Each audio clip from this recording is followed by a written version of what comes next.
This episode is brought to you by Fortesque Trapdoors & Co. for those unexpected guests. Hello again, this is AttillaSA and welcome back to Let's Play the Chaos Engine. This is level 4 of World 3, Way Out. And yeah, this is the B exit from the previous one. I said it's with Navi instead of the gentleman, because the only way to get from the previous level. And those, I call them dumbbells. I presume that Fortesque's private time worked out a lot and for some reason focused on dumbbells, which the Chaos Engine has used in benevolent ways to try to kill us. Anyway, this is basically a little bonus start area full of goodies and stuff that will help you, but only if you've got an explosive. Anyway, now, this is where it starts normally, and soon we're going to fade away to back with the gentleman. So anyway, this level is, oddly enough, even though it's a final level of a world, and those traditionally are hard, is not as hard as the final level of the previous world. Strange enough, the lack of those nasty springing things is a part of it. It's quite difficult still, but you know. Oh yeah!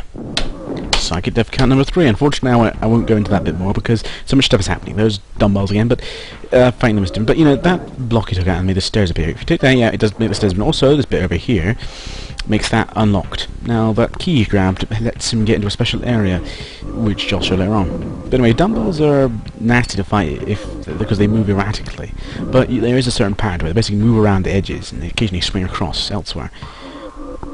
So yeah, but taking them out, however, they're not that tough, so if you can hit them hard and fast enough, they just go away. And again, this level has, well, I think I'll stop calling them Mr. Links and call them now Lennies. We've got skulls, Lennies, and dumbbells. Not much else apart from that, but those are pretty annoying opponents. And yeah, you see that spike over there? Very nice one. Grab it, and it's something that appears. I'm not sure if it's a good thing or a bad thing. Oh well. I'll probably think of it later. Anyway, yeah, this is another trap. Move here and those two appear. Again, I never like to be surrounded, so I always move away from that certain thing. So yeah, we head back up here, and one of the dumbbells ambushes, and we back down to this yin-yang, to a telephone. Now, this level is, like I said, hard, especially if you can't quite hit things and almost touch them like that. And here I am running away from a Lenny that got slightly too close and having hard to avoid bullets. So yeah, skulls really come into heavy play here, and they're not that difficult to fight, but it's always a problem. Now, up here, that special thing, I see that there special. Oh, yeah, it's an ambush. If you step into it too hard, you basically get hit in the face with a Lenny, and suddenly, yeah, things start going much, much worse. Now, I've been saving up those for later. I'll probably make a trip back there, but anyway, yeah, this room here, you want to step back, definitely. Because, yeah, if you step in here, you get surrounded twice by two waves of both dumbbells and Lennies, which is a very, very bad thing to happen to you. You believe me. And here is an interesting section. You basically, yeah, take on two waves of dumbbells, but that door over there, I wonder how you get in there. Well, shoot it. There you go. And there's some worm. There is one more enemy here, the worms. You don't see them much, if ever. Anyway, after taking that key up there made this open up here, which is always fun. And yes, I'm taking out the things purely to annoy the scientist, I'm sure. This area here is tricky. You can only get two of these doors open at a time, but basically you have to get in there before a monster appears, because they only temporarily open, but there's two waves of monsters coming from each one. So there we go, I've got the two best ones, the left and the right one. You can theoretically, I suppose, get all three, but doing so requires far too much work. So you might as well just get the left and right one. Because, yeah, various reasons, the thing won't come out if you move away. Now, I'm just stepping back to grab the special power that I had used. Remember, look, what's this thing here? It's a portal. Yep, it's where the golden key at the start went off to. This area here. This large area adds a certain edge of difficulty to the level, involves basically darting around with the missiles again and again and again, fighting far too many Lennies at once, and, well, yeah, it has quite a lot of treasure, which is significant enough that people will probably grab it. So yeah, it always is double-edged. Basically, the entirety of the game, taking anything, getting the most treasure usually involves the most difficulty.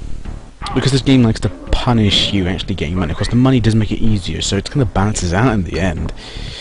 But it's still harder to play as the gentleman and scientist. And yeah, there's me healing up and see if I can grab that thing about to do stuff, but I'm mumbling here, and no, I'm just going to grab it. Because otherwise I'd waste it and it wouldn't be grabbed. So anyway, now we're back into town. Now we're in this large and very difficult area.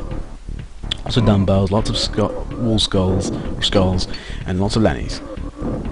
It's a big, bad mix of annoying stuff and difficult things with some treasure interspersed. To the left, and I'll talk about more later. And, oh yeah, hit that pillar there with nothing on it, and you get this key. Don't grab it yet necessarily because you're still in the middle of finding stuff, but yeah, that's one of the secrets of the game. I'll show you where that leads to later on. But yeah, this fight is particularly annoying, so you have to basically use the cover, which is a good idea, and dart and dodge as per usual. If you notice the entire game, yeah, avoiding the enemy's attacks is a major part of the game. So basically, because it's doubtful that you can hit them before they can do anything. The Navi is more likely to do that though, or Thug. But anyway, yeah, grab the key, and nothing happens now, but I'll show you where it comes later. And that thing to the left, or up, is the pyramid, and those are mines. But yeah, that pyramid, what's it? Yeah, see? You leave the mines left open, and suddenly the enemy step on them and die. Bam. But yeah, that pyramid walk in here is the one you saw from the start with the Navi. You cannot get on there without the starting from there. So don't bother trying. It's kind of fruitless to bother with such a thing. Now there's the exit, and here's some of the nodes. But this is not near the end yet. It's kind of getting close though. But that is the exit of the world.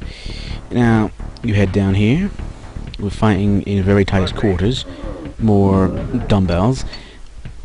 And you see that door there that leads to the power up. That is what's opened by that key I grabbed just earlier, and that's that pillar. But going in there also it adds another ambush in there, which is again another difficulty elevated to the game. So yeah, there is the final node of the level, and we're going through it and just fight off more dumbbells, which hopefully by now you've devised a tactic in finding them, basically blast them and run away.